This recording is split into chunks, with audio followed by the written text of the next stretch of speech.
All right, let's reroot our doll. You're gonna basically cut off all her hair and you're gonna cut as much off as possible, all the way down to her scalp. I use like the larger scissors and then the smaller scissors to kind of finish it off. And then you're gonna remove her head. And I have a video also on how to remove a doll head.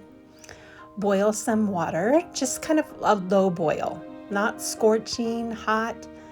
And you're just gonna soak her head in there for just, I don't know, 30 seconds to a minute. We're trying to loosen up the glue. And then this tool is from the dollplanet.com. And it's a great tool to use because it's long and it's also got the curved tip, which makes it easy to kind of get around the rounded parts of the doll's head. So let's get out all that old hair. And you're gonna wanna be careful around the doll's part where there's a lot of hair kind of centralized right here. Just be careful and be gentle because you don't want to split the part because the holes for the hair are fairly close together. And if you split the doll's head, you have to repair it and it makes it much harder. So just be kind of gentle around the part and get out all that hair.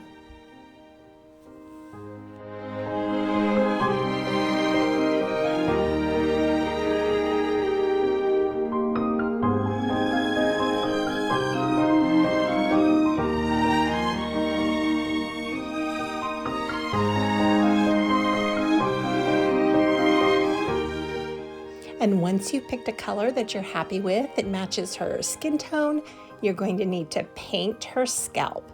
Just find an acrylic paint that matches closely to the hair color.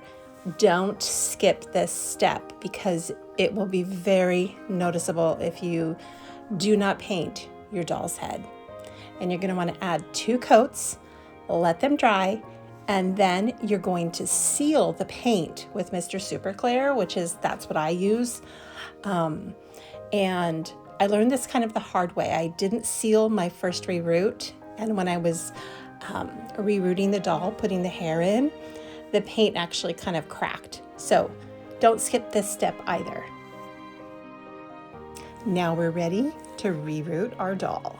I use a number 7 needle, as well as the needle tool that I purchased from the Doll Planet. I've cut my hair into about a 10-inch length, and I've put my doll head on just any kind of pencil.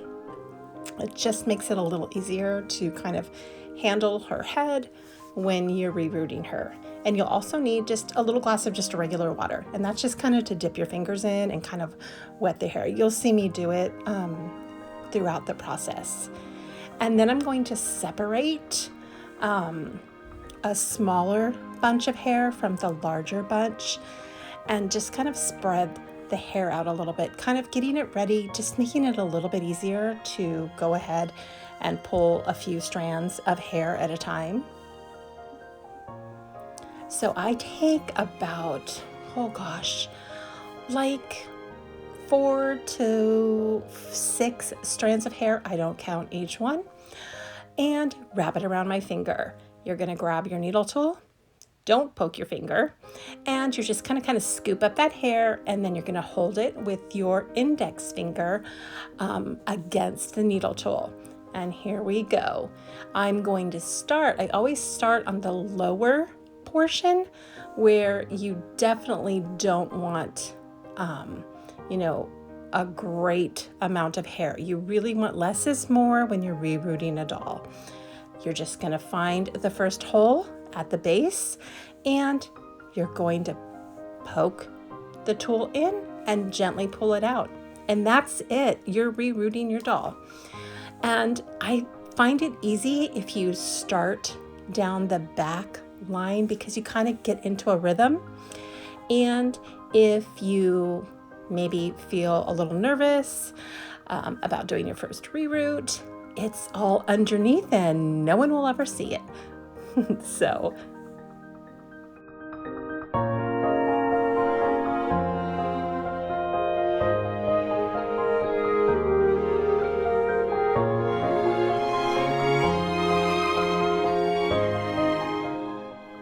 you're gonna notice that the holes down like the base of her head and the holes in the front of her head, near her forehead here, are a little bit smaller than the holes in the portion like where we painted her scalp.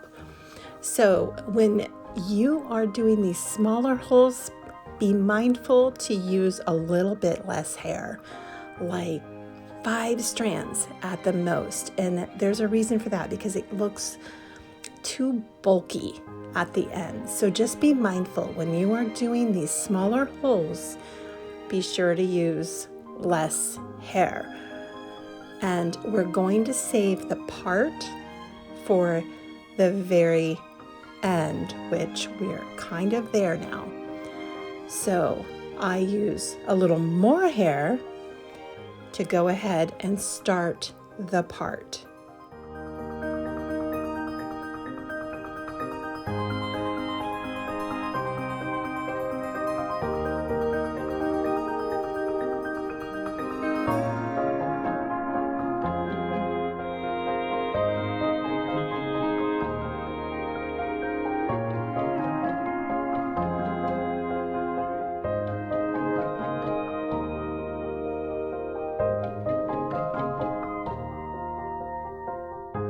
And when you get to the top of the part, you're going to notice me pulling half the strand one direction and the other half the strand the other direction, and then alternating that with the next strand.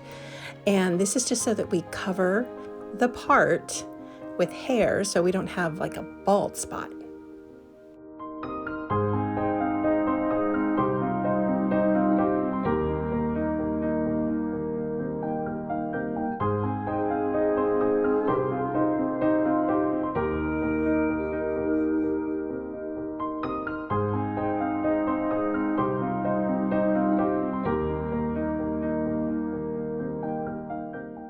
Next, I use some Fabri-Tac clear glue.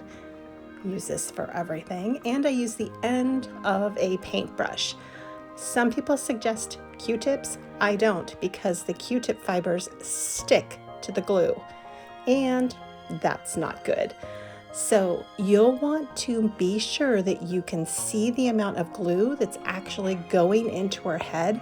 You don't want to fill her head, but you want to be sure to get a good amount of glue that you can spread in there so that all of your hard work does not fall back out. So get a good amount of glue in there, take the end of your paintbrush and just kind of move it all around in there, making sure to spread the glue evenly.